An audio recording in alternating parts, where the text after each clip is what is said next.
Hey guys, in today's video I'm going to teach you how to control your TV without the remote control. So let's say you don't have the remote control, you don't even know how to turn it on. Usually on the bottom, sometimes on the sides, depending on your model. But usually on the bottom, you guys are going to see this.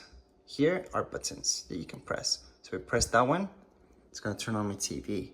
And then, see all these? They're buttons. So you guys can press them and then do things from there. So I can go ahead and press it again.